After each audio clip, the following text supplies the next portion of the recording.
Shalom Bapak Ibu dan Saudara-saudari yang terkasih di dalam nama Tuhan. Jumpa lagi dalam Bina Iman GKI Kelasi Solo. Kita hari ini mau bersama-sama melihat dan merefleksikan kembali tentang makna doa yang akan kita lihat dari contoh doa seorang pemazmur, yaitu Daud. Tapi sebelum itu, marilah kita bersatu hati di dalam doa. Tuhan Allah Bapa kami yang bertahta di dalam kerajaan surga yang mulia, terima kasih Tuhan jikalau sampai dengan saat ini kami dapat bersama-sama mendengarkan dan merefleksikan kembali tentang bagaimana sabda-Mu berbicara dalam setiap kehidupan kami. Kiranya Tuhan Kau yang senantiasa menuntun dan membukakan kami supaya kami dapat melihat dengan jelas, merefleksikan dengan jelas apa makna doa dalam kehidupan kami sehari-hari. Kiranya Tuhan Kau yang sertai dan pimpin kami, supaya dalam keseharian kami dapat senantiasa melakukan apa yang Engkau berikan, apa yang Engkau rencanakan dalam kehidupan kami. Di dalam nama Tuhan Yesus kami sudah berdoa dan mengucap syukur. Amin. Bapak, Ibu, dan Saudara-saudari yang terkasih di dalam nama Tuhan, bacaan kita hari ini terambil dari Mazmur pasal yang ke-25 ayat 4 sampai dengan 8. Beginilah firman Tuhan. Beritahukanlah jalan-jalan-Mu itu kepadaku ya Tuhan. Tunjukkanlah itu kepadaku. Bawalah aku berjalan dalam kebenaran-Mu dan ajarlah aku. Sebab Engkaulah Allah yang menyelamatkan aku, Engkau pun nanti-nantikan sepanjang hari. Ingatlah segala rahmat-Mu dan kasih setia-Mu ya Tuhan, sebab semuanya itu sudah ada sejak purba kala. Dosa-dosaku pada waktu muda dan pelanggaran-pelanggaranku janganlah Kau ingat. Tetapi ingatlah kepadaku sesuai dengan kasih setia-Mu, oleh karena kebaikan-Mu ya Tuhan. Tuhan itu baik dan benar, sebab itu Ia menunjukkan jalan kepada orang yang sesat. Demikianlah firman Tuhan. Bapak, Ibu, dan Saudara-saudari yang terkasih di dalam nama Tuhan, saya yakin Bapak, Ibu, dan Saudara-saudari tidak asing lagi mendengar kata preman. Ketika mendengar kata preman, kita pasti akan merujuk pada orang yang sukanya meminta upeti untuk keamanan daerah atau keamanan di lingkungan tersebut, begitu ya. Kita sudah memiliki stigma bahwa seorang preman itu jahat, seorang preman itu pasti seorang yang sukanya merugikan orang lain, gitu. Tapi hari ini kita mau melihat, suatu hari ada seorang preman sedang berdoa, gitu ya. Ketika di emperan toko yang sedang tutup, kebetulan si preman ini berdoa. Di dalam doanya, preman ini mendoakan setiap orang yang ditemuinya, dan preman ini ketika dia sedang berdoa, dia bertemu dengan seorang yang lewat. Di dalam hati orang yang lewat itu, dia berpikir, apakah ketika preman itu berdoa, apakah ketika preman itu sedang memanjatkan sesuatu kepada Tuhan, apa yang dia doakan itu akan dikabulkan oleh Tuhan?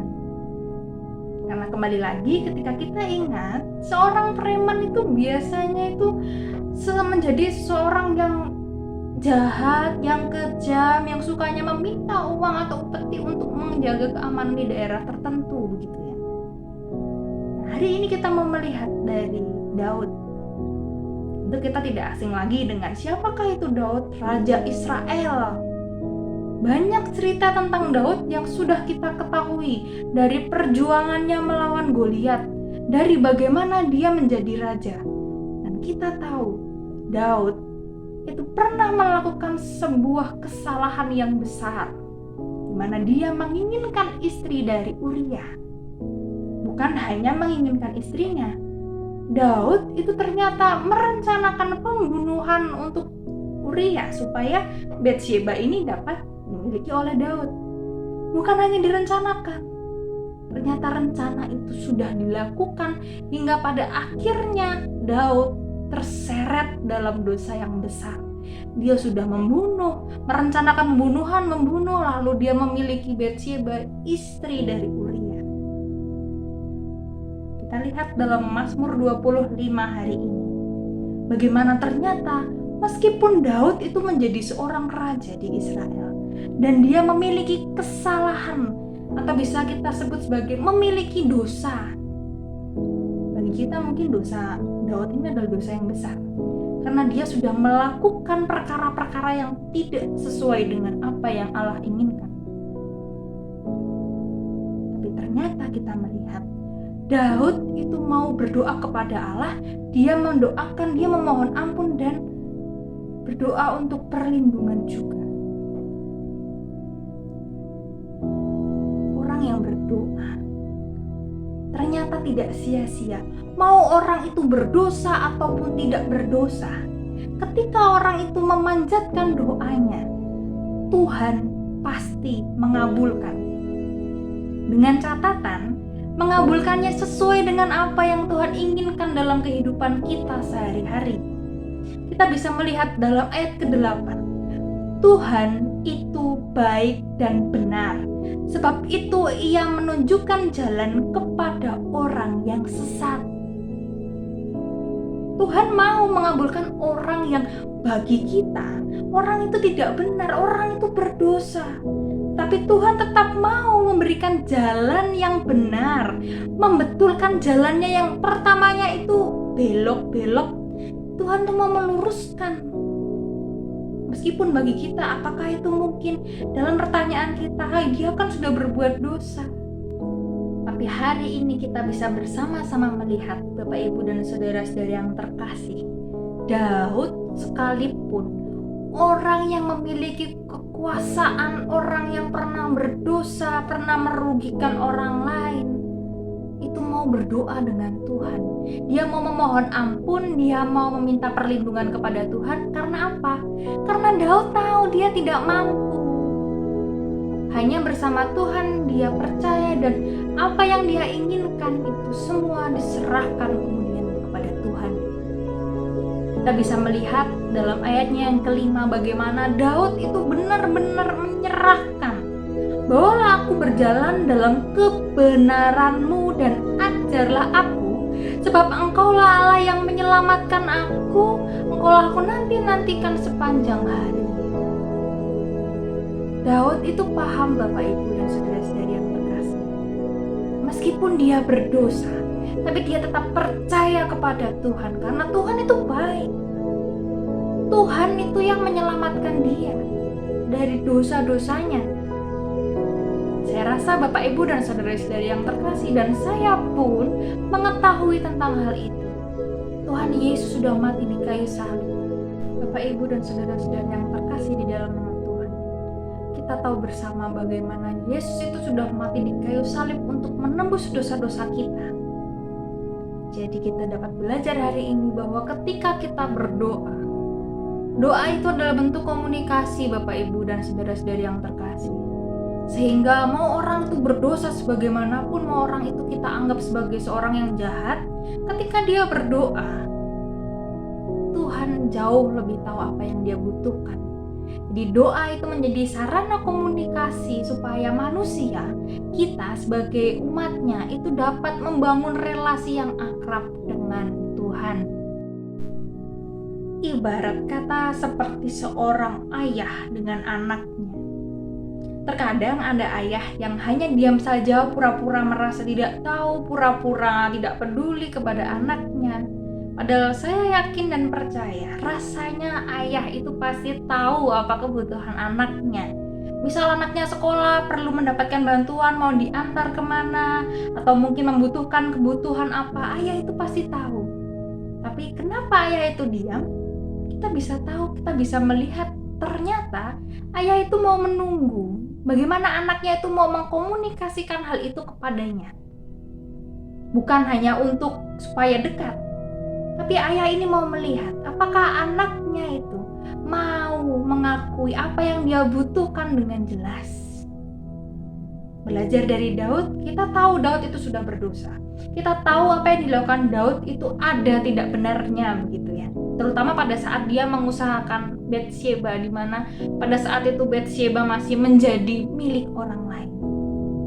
Tapi Daud pada akhirnya itu mau berdoa kepada Tuhan, karena dia hanya berpegang teguh kepada Allah. Dia mau mengkomunikasikan semuanya kepada Allah.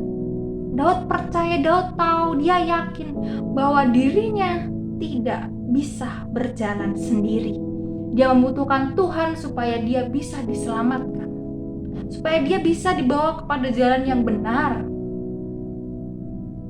Hari ini kita mau melihat, hari ini kita mau merefleksikan kembali.